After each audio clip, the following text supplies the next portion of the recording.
In medieval warfare, pitched battles between knights were rare compared to the long, grinding sieges that determined control of castles and cities. Within these sieges, missile weapons played a central role, shaping daily life on both sides of the walls. The longbow and the crossbow became the two most influential ranged weapons of the era, each bringing distinct strengths and weaknesses. The longbow offered speed, range, and constant pressure, while the crossbow provided precision, armor penetration, and effectiveness in tight defensive positions.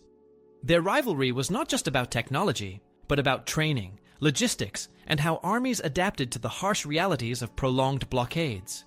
Understanding which weapon proved superior requires looking closely at the roles each played in the exhausting and brutal conditions of medieval siege warfare. Number 1. Life under siege. Medieval warfare is often imagined as knights charging in bright armor, but most conflicts were settled in sieges that dragged on for weeks or months. The besieging army surrounded the target with trenches, wooden palisades, and guard posts to cut off supplies and starve the defenders. Roads leading to the fortress were blocked, patrols watched day and night, and engineers worked undercover to raise earthworks, push heavy rams, and build towers that creaked slowly toward the walls. Inside, the garrison rationed every sack of grain and salted meat, patched cracks in stone after bombardments, and slept in their armor because at any moment a bell could signal an assault on the walls. Daily life in these situations revolved around missile fire. Arrows and bolts weren't just background noise, they defined the rhythm of each day. From sunrise to sunset, shafts hissed through the air, bolts snapped out of arrow slits, and every movement above the battlements risked being your last.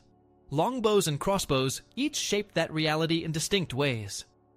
The longbow, with its range and rate of fire, could turn open ground into a death zone, keeping defenders away from repairing breaches or venturing out for water. The crossbow, slower but more precise, thrived in moments of sudden exposure. A single bolt loosed from a loophole could pick off an officer, silence a lookout, or punish a soldier leaning out to direct workers. The atmosphere was one of grinding pressure. Hunger, damp weather, and fatigue wore down both sides.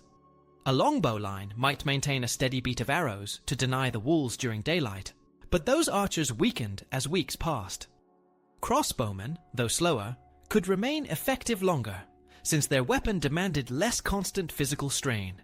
For commanders, the question of superiority wasn't about flashy duels, but about which weapon still worked after rain-ruined bowstrings, which soldiers could shoot in cramped hoardings without exposing themselves, and which crews could keep up under malnutrition. Superiority in siege warfare meant surviving those 1,000 small tests of endurance and timing, where one well-placed shot or one forced hesitation could tip the balance between holding the fortress and losing it. Number 2. How each weapon actually worked. The longbow was a tall, powerful stave, usually made of yew, ash, or elm, and it relied completely on the archer's body. To use it well meant drawing with the strength of the back, shoulders, and arms all at once, often against a pull weight of 80 to 120 pounds. That level of strain was not something a soldier could learn in a few weeks. Archers needed years of training from youth, developing muscle memory and endurance so that drawing to the ear and releasing felt as natural as breathing. Once mastered, the longbow became a devastating weapon in the hands of a trained force. Skilled bowmen could loose 6 to 10 arrows per minute, creating a wall of projectiles that covered open ground and harassed defenders constantly. In sieges, this ability to maintain pressure made it almost impossible for garrisons to carry out repairs or sorties during daylight. Entire stretches of wall could be locked down, not by accuracy alone, but by the relentless rhythm of arrows. The crossbow, by contrast, replaced muscle with mechanics. Instead of relying on continuous strength, it stored energy in the bow and held it with a trigger. Spanning could be done with belt hooks, levers, or complex cranks, and though this slowed the firing cycle, once cocked the crossbow allowed the shooter to wait calmly for the right moment. That feature made it ideal in siege warfare, where small windows of exposure mattered more than speed. From behind pavises or through arrow loops, crossbowmen could watch patiently and punish a defender who showed himself for even a second. The weapon's short, thick bolts carried immense kinetic force, and at close range they could pierce armor more reliably than arrows. This precision and power made them especially dangerous in defensive roles on the battlements or during assaults at ladders and towers. The differences in rate of fire and stamina shaped their roles. Longbowmen delivered continuous volleys, but their effectiveness declined if forced into cramped galleries or after weeks of exhaustion. Crossbowmen were slower, 1 or 2 shots a minute for heavy models, but could stay hidden longer and fire with deadly accuracy when timing counted most. Conditions also mattered. Rain stretched bowstrings and dulled the longbow's effectiveness, while the crossbow, though also vulnerable to moisture, was easier to operate in confined or wet environments. On open fields in dry weather, the longbow remained unmatched for range and volume. On walls or in siege towers, the crossbow proved superior in controlled, close engagements. The social side was just as important. Longbow armies required generations of training and a cultural commitment to archery, as in medieval England. Crossbows, however, could be mastered more quickly, making them suitable for militias or mercenary units raised in cities. That contrast explains why both weapons coexisted. The longbow as a weapon of endurance and massed fire, the crossbow as a tool of patience and precision. Together, they defined the mechanics of siege warfare, each filling gaps the other could not. Number 3. Defending from stone and timber. On battlements where space is tight and sightlines are broken by merlins, hoardings, and machicolations, the crossbow matches the setting. A spanned bow held by a trigger keeps full power on tap, while the shooter waits in the shadow of an arrow slit, releasing the instant a helmet rises at a crenel. Interior splays cut into the wall widen the field of fire without exposing the torso, and cross-shaped loopholes accommodate the tiller while allowing a small horizontal traverse. With a pavis or a portable mantlet set on the wall walk, a 2-man team 1 shooter, 1 loader, maintains a steady tempo even under bombardment. Bolts travel on a flatter path at short ranges, making it easier to pick precise targets. The engineer signaling a work party, the sapper peering from a trench mouth, the torchbearer sprinting toward a hoarding post. Longbows still contribute from stone, but they need space to draw cleanly and perform best from flanking towers, gatehouses, or wider platforms where an archer can step, anchor, and loose without clipping a stave on timber. From those positions, high arching fire rakes the approaches, disrupts Gabian lines, and forces mantlet crews to halt and reset. Weather and fatigue tilt the balance. Rain and gusty crosswinds degrade long-range arcs. Cramped galleries punish full-body draws. Thin rations sap endurance. A braced crossbow with a windlass or cranaquin keeps delivering measured shots when hands are numb, and footing is slick. Ammunition logistics favor defense as well. Short, stout bolts stack in bins along the wall walk, resist warping, and can be fetched quickly during alarms, while arrow barrels occupy more space and suffer more from damp. Defensive routine builds around this reality. Bells call reliefs. Crossbowmen occupy the slits. Loaders keep cords waxed and spanning gear dry. Stones, quicklime, and incendiaries drop only after bolts drive heads below parapets. When siege towers touch the wall or ladders thump into place, the close quarters duel turns on half seconds, and the weapon that can hold aim behind cover and punish a single exposed hand or visor hinge carries the moment. Number 4. Attacking through arrows and bolts. In the muddy belt around a besieged fortress, attackers relied heavily on missile fire to control space and protect their engineers. Longbowmen were usually stationed at the forward line behind ditches and stakes, their volleys forming a constant curtain of arrows that kept defenders pinned behind merlins and hoardings. This suppression allowed carpenters to build rams and towers and sappers to advance Gabians closer to the walls with less interference. A massed volley rarely killed in large numbers, but denied defenders the freedom to move openly, forcing them to delay repairs and abandon exposed positions. Crossbowmen worked under this umbrella of long-range fire, moving forward with pavises and using their accuracy to exploit fleeting chances. During ladder assaults, longbow volleys drove defenders off the battlements for crucial seconds, while crossbowmen targeted any soldier leaning over to push ladders away, their bolts hitting with enough force to disrupt the defense of critical points. When siege towers rolled up, Crossbow duels erupted between attackers inside the top decks and defenders on the parapet, each side waiting for the other to expose a gap. In such tight contests, the crossbow's ability to hold a drawn shot was invaluable. Night actions, often attempts to burn hoardings or sabotage gates, showed another contrast.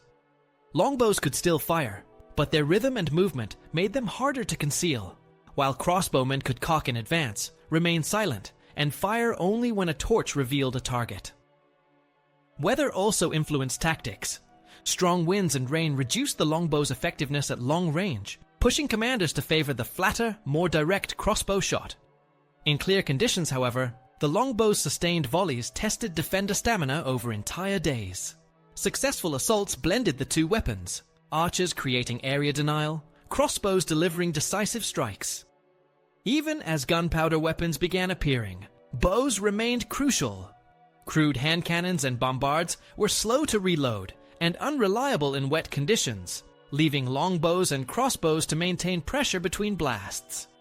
Crossbows in particular mirrored the role of early firearms with their point and trigger style, while longbows continued as the force that shaped the tempo of the siege. Number 5. Costs, training, and keeping them firing. The economics of missile weapons in medieval sieges reveal how much strategy depended on preparation long before armies gathered at the walls. A state that relied on longbows invested in people as much as in wood and iron. To create effective archers, rulers needed a culture that trained men from childhood, enforcing laws that required practice on holy days and setting aside space for butts in villages. By the time war came, recruits already had years of conditioning, meaning the upfront cost was measured not in money, but in decades of societal effort. Yet the weapon itself demanded constant resources.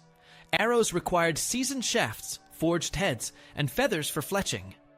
Large sieges consumed them by the thousands, and without well-organized workshops and supply trains, even the most skilled archers became ineffective. Crossbows shifted the balance in another way. Manufacturing a crossbow was more complex than shaping a long stave, especially for powerful steel prods that needed specialist smiths, but the training curve for using them was far shorter.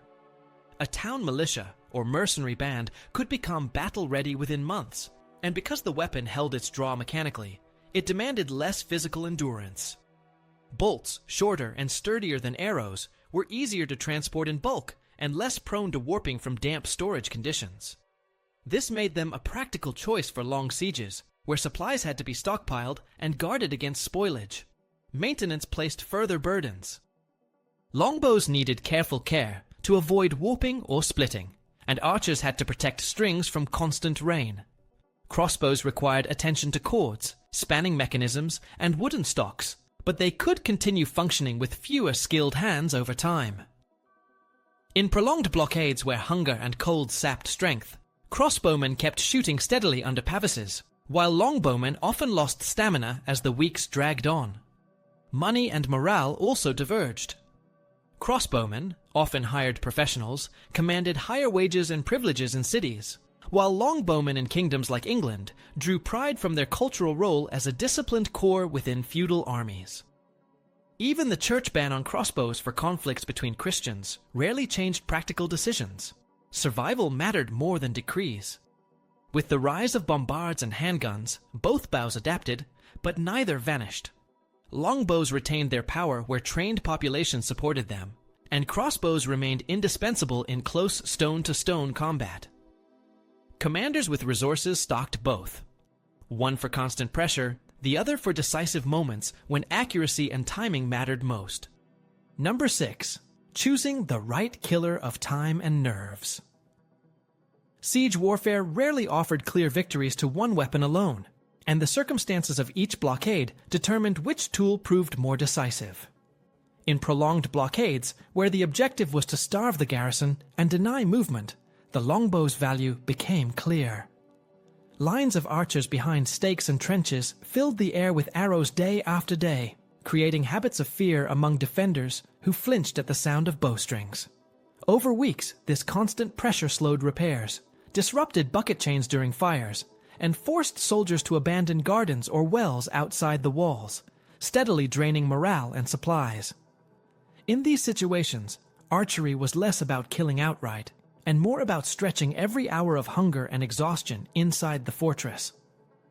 When the strategy shifted from containment to breaching, the crossbow took the spotlight. At the critical moment of a ladder assault, a gatehouse push, or a siege tower docking against the wall, victory hinged on fractions of a second. A crossbow set behind a mantlet or pavis could wait fully drawn, releasing its bolt at the instant a defender leaned to hook a ladder or push burning pitch over the parapet. This precision made the difference in whether attackers secured a foothold or fell back in chaos. Urban militias relied heavily on crossbows because they required less training and fit naturally with defensive architecture, narrow slits, cramped galleries, and tight gate tunnels. In contrast, castles surrounded by open fields favored massed longbows, which harassed work crews, drove off sallies, and shielded engineers advancing siege equipment. Environment and manpower shaped choices further. Rain, slick battlements, and swirling winds favored the compact crossbow, while dry weather and open ground amplified the longbow's rhythm of suppression. A king commanding a countryside of trained archers naturally leaned on longbows. A port city hiring mercenaries turned to professional arbalesters. Historical records echo this logic. Coastal sieges, where longbows disrupted supply by sea. Urban defenses dominated by crossbows. Countryside blockades controlled by volleys of arrows. Smart commanders used both, blending saturation fire with precision strikes. In practice, the longbow set the day's rhythm, exhausting defenders across hours, while the crossbow claimed the crucial instance when breaches, ladders, and towers decided outcomes.